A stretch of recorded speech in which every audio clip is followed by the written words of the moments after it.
Hello and welcome back. I'm Shelf Unit and this is my continuing Let's Play of Shadowrun Dragonfall. Okay. Good start. Right, last time we completed the first run. We picked up a new character and we got a load of cash and stash.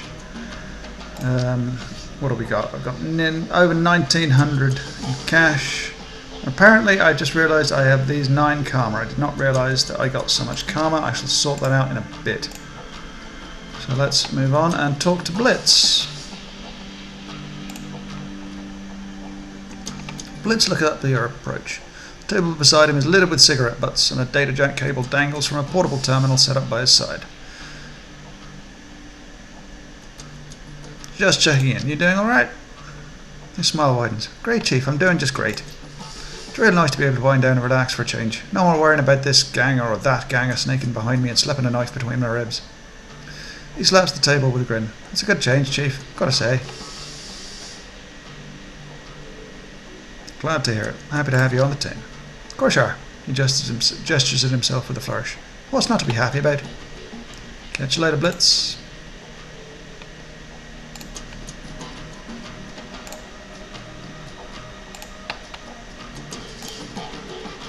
It's Pat Dante.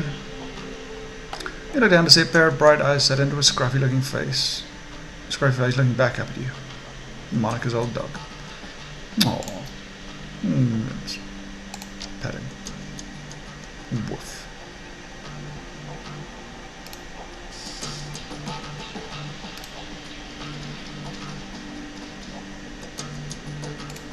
Let's have a look at our stash. What do we got? We've got a decent set of armour.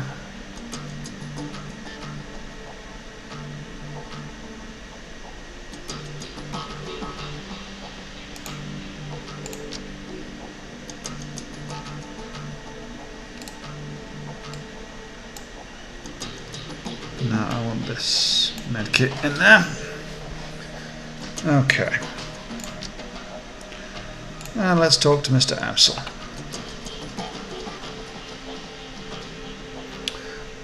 News travels fast, Sir Evenstar.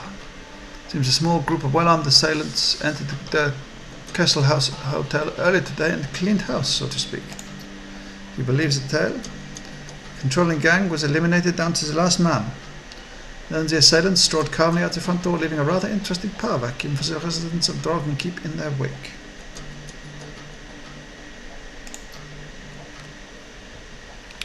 Amsel fixes you with a hard stare. You wouldn't know anything about that, would you?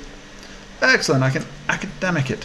They had it coming. If our actions altered the balance of power in Dragonkeep, it was simply an example of the Flux in action. An interesting theory. The Flux does seek to depose those who overstep the bounds of their power, it is true. But I am not convinced that the elimination of an entire gang was the only way in which a more egalitarian state of affairs could be reached. Nor am I convinced that this will be an improvement for the people of Dragonkeep. Only time will tell. But enough of this. We have more pressing matters to discuss. Amsel's expression is harder than you've seen it before. When he speaks, his voice is grim. Iga has told me of Greenwinter's death. She said that he died in the same manner that Monica did. It wasn't a pretty sight. Amsel nods gravely. I know that you and Iga have had your differences. I will tell you that she was badly shaken by the sight of Winter's body. She also mentioned that you found something in Winter's safe, a package full of very old discs. May I see them? Hand over the discs. Good God. Gingerly Amsel lifts the disc from the bundle and holds it up to the light. Slowly he begins to turn it in his hand, causing rainbow patterns to shimmer across its surface. I haven't seen one of these since I was a boy. This is a DVD/RW rewriter, a data storage medium from the mid-2000s. I'm amazed that Vincent would be able to find a device that could play it. Do you know how we could read these things? He puts down the DVD in his hands and quickly inspects the others. The first disc I looked at might be reasonable. The others are damaged, some severely so. I have my doubts about them. For now, let's concentrate on the undamaged disc. There is a little shop outside the data haven. Talk to the proprietor, Mallet Hollier. She might be able to help her. Tell her to put the cost of the device on my account. I'm on it. Fetch quest! Let's talk to big girl. Iga?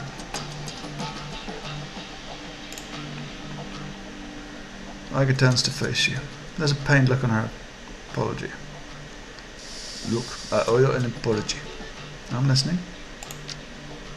When Monica died, I was pissed. That probably doesn't come as a huge surprise, but I took that anger out on you and I shouldn't have. Seeing Winter's body like that was enough to convince me. You couldn't have done anything to help Monica, and I couldn't have either. We're dealing with something new. Monica was a good friend of mine. Her death hurt. I got carried away and I said some things I shouldn't have. I want to apologize for that. Her body relaxes. She begins to turn away. Anyway, that's all I wanted to say. A few things I want to say. She stops, turns back to you. You can see the wariness behind her eyes. Go ahead. Nobody's stopping you.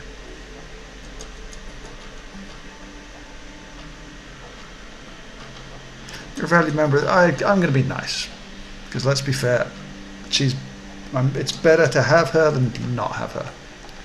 You're a valued member of this team, Iga. We need you now more than ever. I'm glad you're on my side. She raises her hand to stop you. The expression on her face has got from cautious to annoyed. Cuzzy bullshit, fearless leader. I don't respond well to flattery. Forget it then. Yeah, I will. She shakes her head in disgust. You should go. Oh, well, I fucked that one up. Sigh. Let's talk to Glory. What do you need? How are you holding up?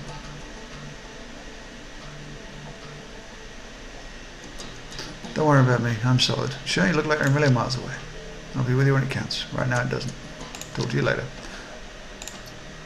Okay, let's just... I'm giving up talking to other people because that doesn't appear to work.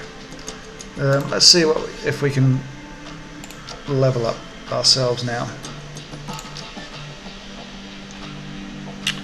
Increase the body.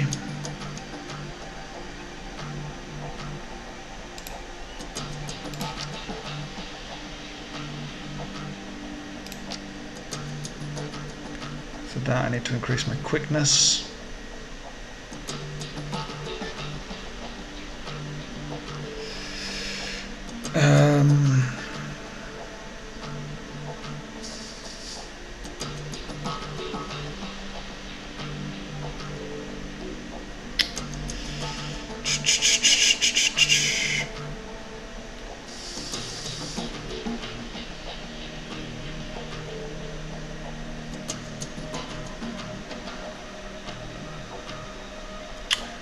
Let's increase my quickness.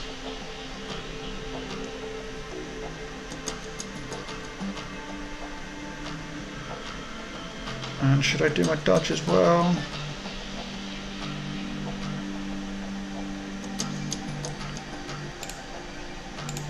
No, I can't.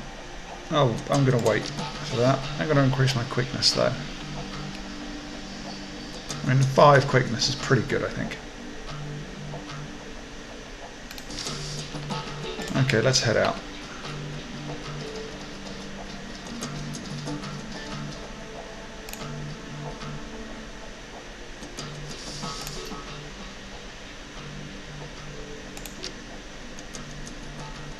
Oh, Dante.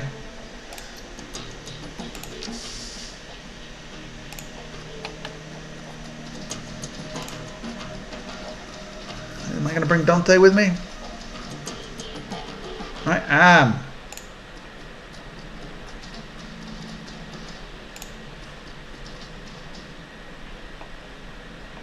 Welcome back. What can I do for you? I acquired this drone. Can you get it up and running again? Yeah, probably. Take a bit of doing though. I love working on these old cork drones. Can't make you any guarantees. But either way, it's on the house. I'll leave it in your hands. I'll start on it right now. See you later. Hang on a second. There was something else I wanted to talk to you about. I'm looking for something that can play back a DVD rewriter. Really? That's old tech. Very old, in fact. Just a moment. I'll go and look. She returns to rummage through a bin of obsolete components at the back of her store.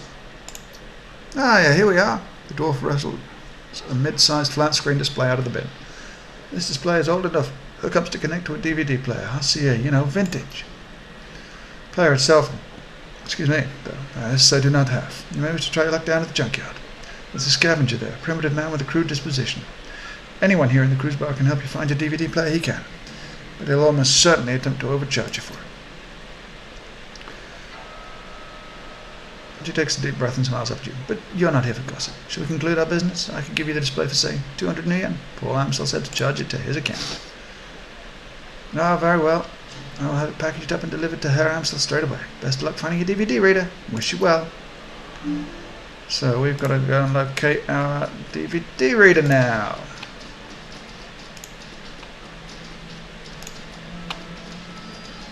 I haven't been down here yet.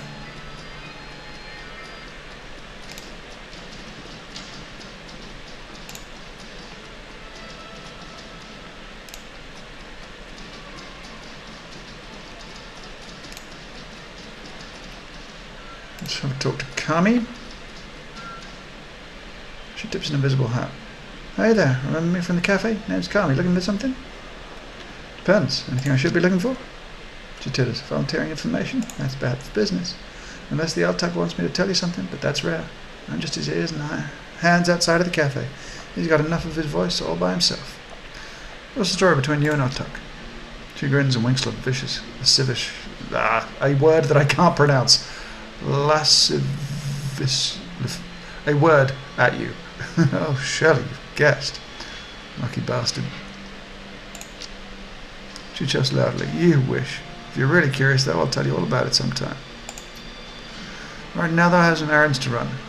Come over sometime, we can chat over hookah or something, yeah? She lazily tips an invisible hat to you before turning her focus to the comms on her wrist. So there's the coffee shop. Hallersmonger's shop.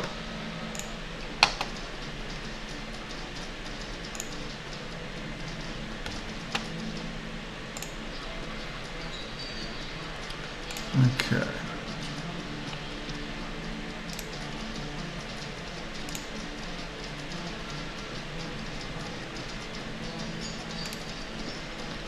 This is the junkyard, this is the junkyard, here's this. Nuri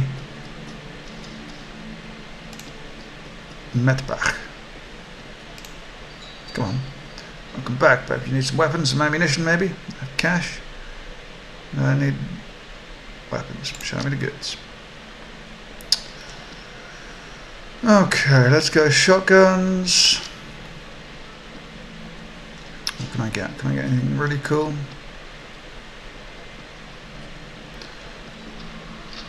So, damage 12, range 5.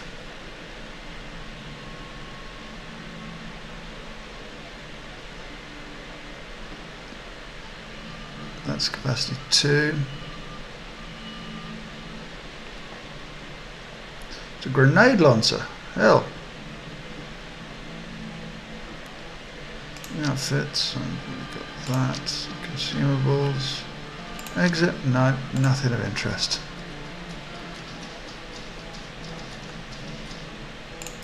Scrotty. The stout old man looks up from whatever old tech he's tinkering with to squint at you through thick old-fashioned glasses. He pushes them up with an oil-stained finger and he straightens up to nod at you. He speaks the gruff but well-meaning tone, heavily accented with German tonality. Guten Tag. What can I do for you? Mallet tells me you're the man to speak to about DVDs. That little truth sent you my way, huh? Shorty smiled broadens. Will wonders never cease? Well, introductions I know that, I suppose. Shrotti Buchman at your service. The man raises a grimy hand in salute. You need something salvaged? Some old components? Billiet. I'm indeed your man. Wonderful. How about that DVD player? Well, let's see. I think I got something that'll work for you. Scrolly rummages through the junk heaped on the table behind him. A few seconds, I think, he snatches a battered plastic lozenge shape from the pile. Ah, here we go, old Korean player I dug up last week, 2010 model, real beauty. Shorty's smile broadens and he gives you a conspiratorial wink. I fixed it up and got to running without any discs to read. I must have been using her as a paperweight. Sounds like what I'm looking for. How much do you want for it? He dances back at the DVD player, a rueful expression on his face. Well, I admit I'm a little lost to part with her. There are plenty of folks out there who'd really appreciate an older player such as this, and I don't know what your intentions are for it.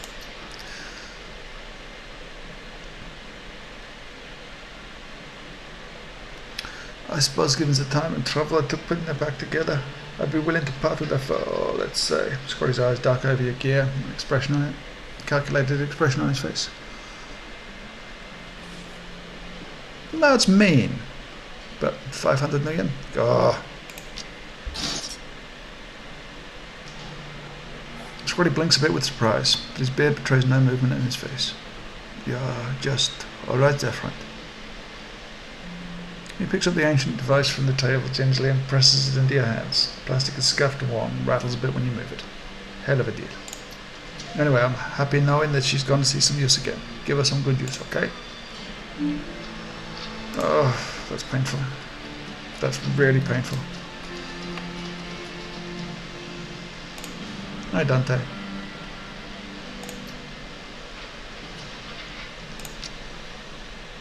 That's a good dog.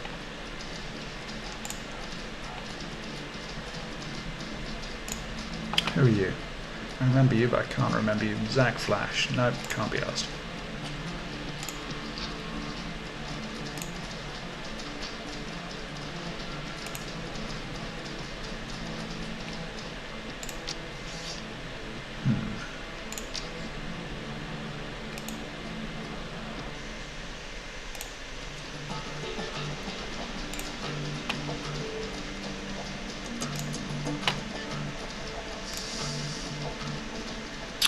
Okay. It seems that Amsel has assembled the team in your absence. You stand in a group around the old display that you had Mallet deliver. On their faces you can see excitement and apprehension, curiosity and dread. Sarah Evans thought he procured a DVD reader. Hand Amsel the DVD player. I have it right here. Good, this should only take me a moment. Amsel disappears behind the ancient display. After a few minutes of fiddling with the battered inputs, he reappears, a satisfied look on his face. Everything appears to be functional. The disc should be ready to play. Well, don't keep us in suspense. Start the damn thing already. Sarah Evenstar went to the trouble of fetching everything. Let her do the honors. Amstel steps back, clearing a path for you to access the antique machine. Let's watch DVDs! A soft whirring sound fills the air as the ancient DVD player spins the disc up to speed. The scratched LCD display comes to life and a menu fills the screen. Play track 1. The screen goes black and a cheerful digital chiming sound spills out of the display speakers. A crackle of static fills the air, coupled with a shrill electronic whine. After a few moments, the display goes live and a dishevelled-looking man appears on the screen. His eyes glitter with excitement. Timestamp on the screen is 15th of September 2034. Adrian Vauclair. Hermie, I think we found her. After all this time. Furschwinge, I knew she wasn't dead. His speech is jittery, you can hear the urgency in his voice. She survived the Dragonfall, just as I've always said. I knew it, I was right! The screen explodes into static and the electronic whine in the background sharpens to a needle-like pulse of high-pitched sound. Somewhere in the background, Dante lets out a whimper. The screen clears and the excited face is closer to the screen than it was before. The words spill out of him in a breathless tide. Taking a team to the Sox to retrieve her. The radiation be damned. We will take the appropriate precautions, of course, but we must go. Hermie, I think the body may be nearby as well. Somehow she has survived for all of this time. The screen explodes into static again, then clears. The figure flickers across the screen. May not be back for some time. Look after Mum, okay? I worry about her. And Hermie, stay safe out there. I know that things are heating up in Berlin, and I know you. Student protests, civil uprising, you'll be in the middle of it, I'm sure. Just stay safe, alright? And I'll do my best to do the same. I don't know what's going to happen when I step into the Sox, but I do know one thing. If the firing is still in danger, I will put an end to it, once and for all. Display goes black, and the background whine fades away. A moment later, you find yourself deposited back at the menu screen. Play track 2. The screen goes black for a moment, then a figure appears on the screen. Your late client, Green Winters. His elbows planted on the table that he's seated at, and his chin rests on his palm. The other hand is wrapped around a bottle of cheap whiskey. The timestamp on the video reads Christmas Day 2053. Okay, so that's him. I found the message Adrian left me all those years ago. Got it cleaned up as best I could. Strange hearing his voice again. He pauses to take a long pull on the bottle. Good to hear him, even if he did insist on calling me Hermie. Dr. Adrian Vauclair, hero of the people, the Dragon Slayer, my brother. He grimaces and rubs his eyes. Hard to believe it's been almost 20 years. Alright, so I'm going to start recording these DVDs again. For me, for Adrian, and for whoever else might wind up watching them. Every time I do this, it winds up feeling like a waste of time, but I keep doing it anyway, on the off chance that I'll find something important. If I stumble into the clue that leads me to my brother, I know I'm going to want it on film. I've been doing this for almost 20 years now, after all. No sense in quitting now. Christ, 20 years. All this time and still no leads, even with all my contacts and resources. He takes another long swallow of cheap liquor, even with my legendary bull-headedness.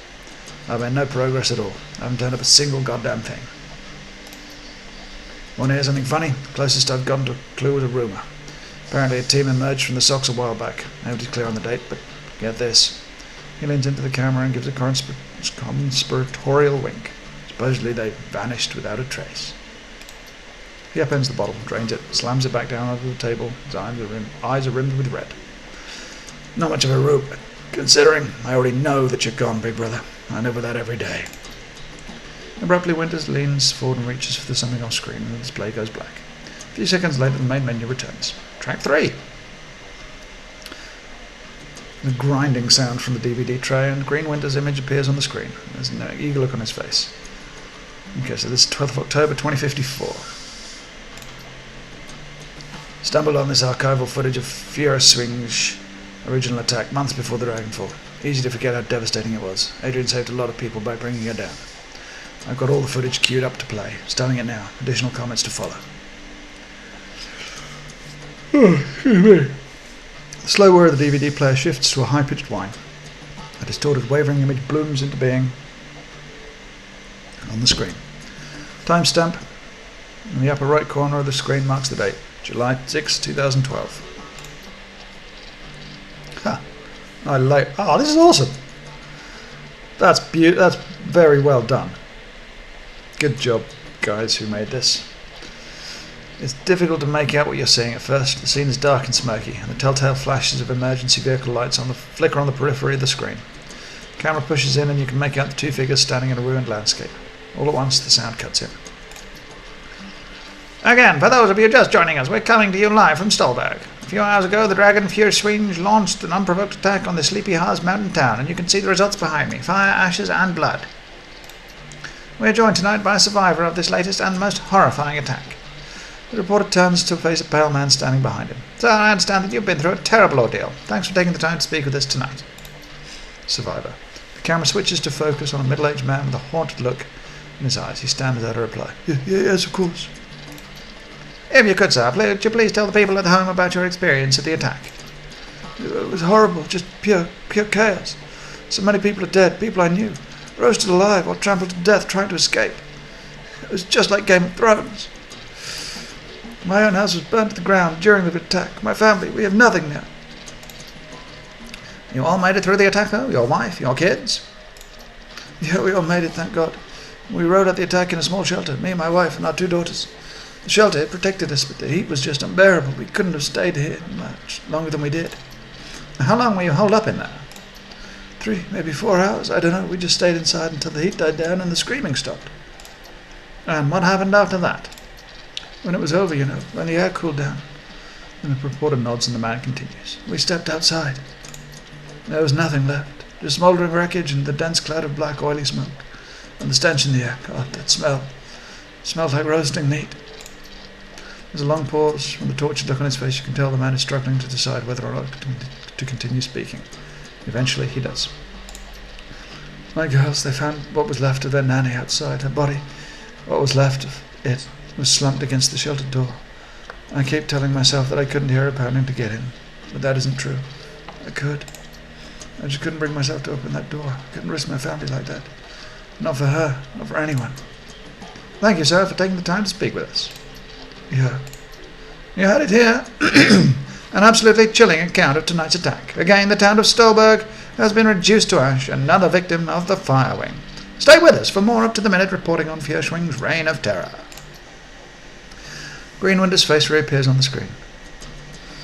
Okay, it's time for a new approach. Adrian's complete dead end. And that much is pretty clear now, so I'm going to do some digging on Fierschwing instead. Let's see where this goes. Screen abruptly glows black as the video cuts off. A few moments later, you find yourself returned to the main menu. I'm getting the idea that this is going down a classic Hollywood trope of the guy goes out there,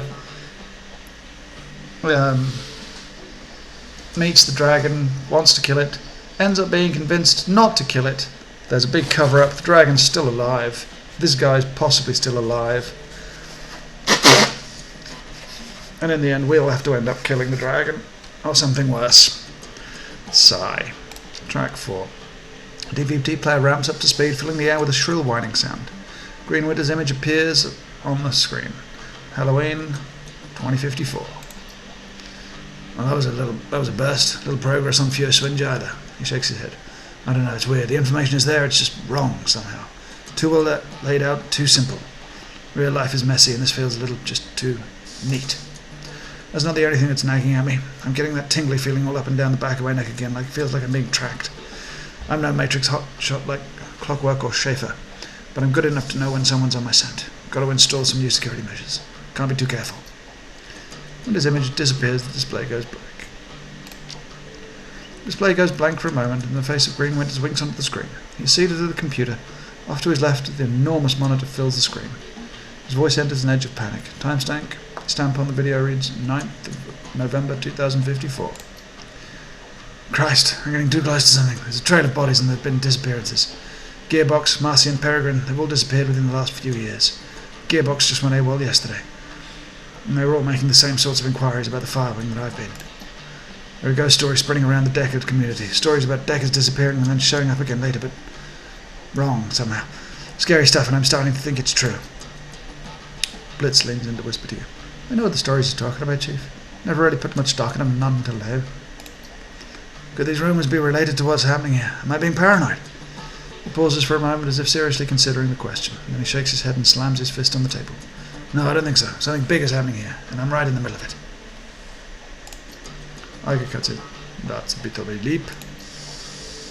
One other thing. Tolstoy told me a story about a kill team that might be related to all this. Apparently a Decker named Hellball posted a theory about Fjörswings in the Shadowrun BBS about 5 years ago. An hour later, a mil-spec team showed up in her meat space and cooked her entire apartment, with her in it. If what Tolstoy told me was true, Hellball live posted the event. She described the killer as a great big orc with skin grafts, and the whole thread disappeared, gone without a trace. Leap, Iger love. Sounds like he's right on the right track to me. Iger holds a silence, but concedes the point with a small nod. On screen, Winters pauses. He looks like he's working up to something. Finally he speaks. I'm just going to go ahead and say it. This has got to be Fjörswing, all of it. Adrian was right about her. She's still alive, and she's out of the socks. Okay, maybe. Technically I'm right, but the other guy. Because this all happened before. Okay. She's covering her tracks, working the shadows, preparing to rise again. And that means I have to find you, Adrian, for everyone's sake. Thankfully I've got a lead. For the first time in 2 decades I've got a solid goddamn lead. I've backtraced all the Matrix nodes that Hellball was looking into, back before she got cooked. Whoever's been purging the Matrix didn't think about that, and I found that she turned up. Winter stabs a few keys on his keyboard. An image expands to fill the screen of his monitor. A satellite photo of a rural landscape annotated with GPS data. A set of map coordinates. So now I've got a target, a place to start digging. The Harfield Manor. Conveniently located on an isolated stretch of countryside, miles away from prying eyes. Matrix records indicate that some sort of data vault exists beneath this estate, so that's what I need to get into. And this is where we came in. So on cue, a familiar image winks into a monitor on Winter's left, Monica. You know, I'm going to attack Schaefer for this job. She's got the skills to bypass whatever security they're running out there, and she's gullible enough to take the job in the first place. I'll feed her some line about flux state security, and she'll eat it up with a spoon. I want her. Amstel's voice is choked with rage. I want her. On the display, Winter's mouth parts into a broad grin. Time to put plans in motion. By this time tomorrow night I should have the information that I need. On the off chance that Schaefer gets taken out, well, that'll tell me something too. Can't make an omelette and all that. Until then... And the final track. When you play the 6th track, a small video window appears. You recognise the scene on the window. You're looking at the tattered drapes and nicotine-stained wallpaper of Winter's hotel room in Das Kesselhaus. Timestamp reads 10th of November 2054. There's a blur of motion and a haggard form of Green Winters lumbers into view. Suspicions confirmed. Schaefer dead. Christ. Winters is shaking hand off camera. A moment later it returns, clutching a cheap plastic drinking glass. He gulps something down, wipes his mouth with the back of his hand and takes a deep breath. Okay. Back up, slow down. Start from the beginning. Winters closes his eyes and makes a visible effort to calm himself. When he speaks again, his voice is steady. Got the call from a contract in the Cruise Bazaar. Schaefer killed on the estate run. Matrix security at the estate cooked her brain. Considering Schaefer's skill and experience, on-site IC must have been extreme, even by Berlin standards. Security of that kind costs money, real money.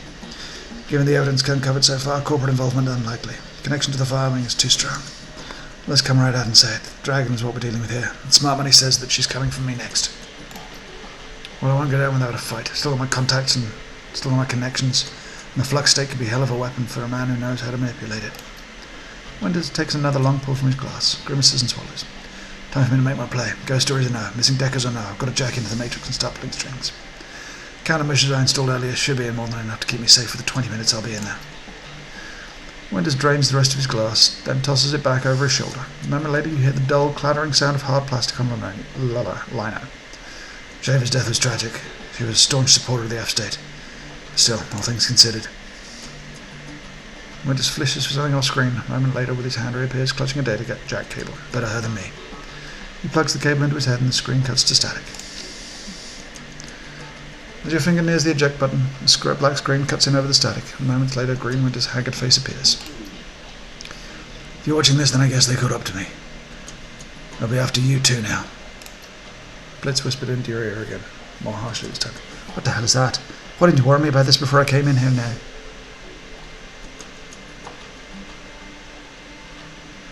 Whisper back. We didn't know. Not exactly. Not exactly. I didn't come here to get hunted by a dragon. I'm not even part of this. You're on now whether you like it or not, so quiet down and stop bothering. Whoever you are, whoever you think you're after, you need to find Dr. Adrian Vauclair. Not because he's my brother. Because if Yershwing is rising again, he's the only one who can stop her. You've seen what happens to people who get too close to this. I'm dead and dozens of others have died. You'll be next unless you can find Adrian. Green scuts back static message over DVD slides out of the reader. Well, there you go. That is not much done that episode because it was basically all talking and exposition, but we found out what we need to know now, and that's going to be the end of this episode. It's like I say, a bit slow, but I tried to make it as live actiony acting as possible, which I hate doing, but I never seem to be able to stop. So anywho, thank you very much for watching. If you did enjoy, please subscribe. If not, I shall see you next time. Thank you ever so much, and goodbye.